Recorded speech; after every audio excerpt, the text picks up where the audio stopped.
Observe an average amateur league football match competition. The rules of the sport state that every game will last for 90 minutes plus extra time added on for stoppages. So far, our subject players have played 3 minutes of extra time. They are all tired and waiting for the referee to blow the final whistle. But tonight, that final whistle will never be blown. Because tonight, the referee is no ordinary football referee. He is Dr. Mitchell Morris, head of Posnatronics at the University of East Anglia. A perception of time and space within a totalitarian system of government. Within this football match society, the referee is the law. A one-man judge, jury and executioner. The players not only fear him, they also trust him to protect and govern them wisely. Come on, let's play! He is, in effect, a benevolent despot.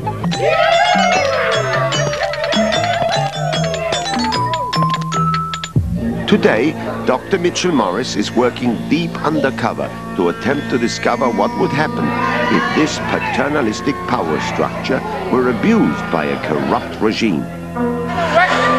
Not wrong. The corruption in this case would take the form of playing an endless period of extra time. How long would it take for the masses to realize and revolt? 5 minutes of extra time have now been played. Already, it is possible to observe that the players' mental faculties are beginning to slow down. Concentration has become difficult and mistakes are being made.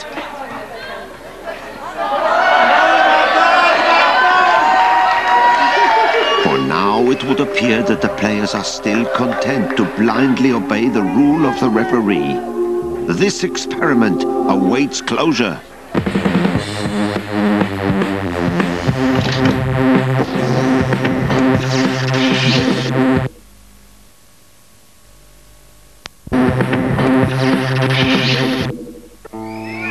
We return to our eternal football experiment. The players have now been playing for 14 minutes of extra time and are clearly suffering. We can observe the first stages of revolution beginning to take place. 2 subjects from the blue team have decided they have had enough and are attempting to leave the field of play. Yes, please. Back on the pitch, please. And you. Back on, please. Not long. You didn't ask my permission. Your name, please. For the first time, the referee's authority is being directly questioned. How long is referee? I've got to go. His response to this insubordination is swift, and the anarchists are duly punished. It is clear that the players now no longer see the referee as a benevolent despot, but as the leader of a totalitarian regime who will use whatever force is necessary to control and prevent them from leaving the country. The countdown to revolution has now truly begun. In the back, before he got there.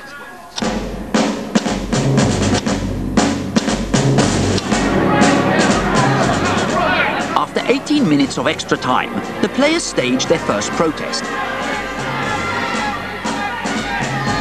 A comical display designed to highlight the absurdity of their society. Although expertly performed, it is, however, the equivalent of a student protest. Well meant, but easily stamped out. Free kick that way, holding onto the ball, indirect free kick. It does, however, serve as the trigger for a much more serious confrontation. You go up there, please. Why don't you blow up? Tell us what the problem is. It's not time yet. I said it was a problem. Can we have the ball, please, keeper? Keeper, come the ball, please. Number 8. Please, if you are, off you go, please. Cheerio! Cheerio!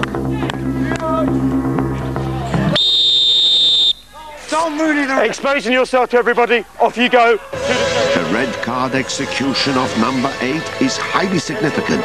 After 24 minutes of extra time, the rebel forces now have their first martyr.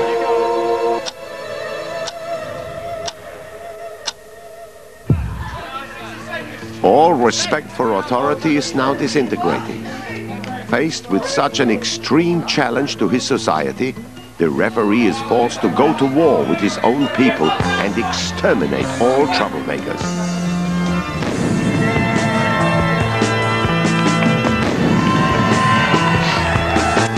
Thank you, Mr. Jane. Off you go. It would now appear that football society as we know it is beginning to crumble. We shall continue to monitor. Don't come at me. Stay there. I'll huddle you. Stay there. I'll hug you. Off you go. I'll embrace you. Off you go. I'm sorry!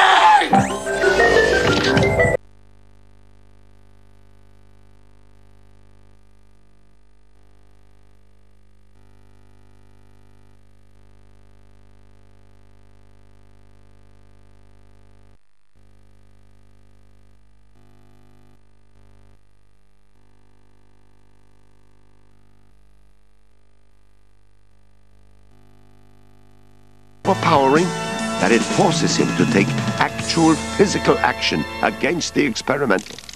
Although there is no outward expression of enlightenment, the experimental would like to hypothesize that the subject has indeed learned something today. That it has in fact been his own time that he is wasting, not ours.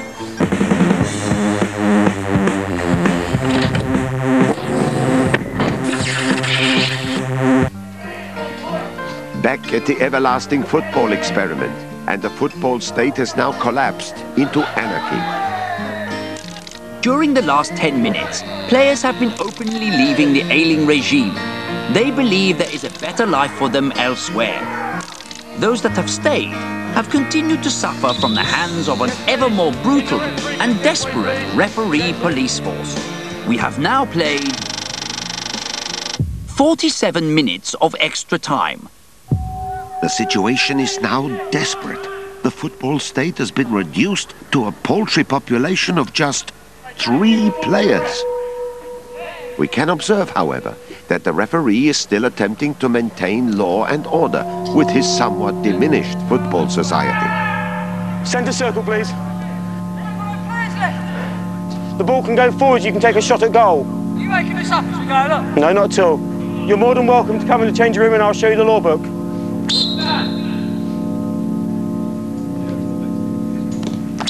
Touch the ball twice, indirect free kick the other way. I said direct shot at goal, that's indirect. That was indirect, you knocked it forward once. From there, please.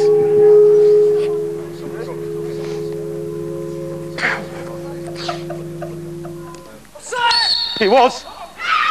The catalyst for the total collapse of the experiment finally comes in the form of an unseemly pitch invasion.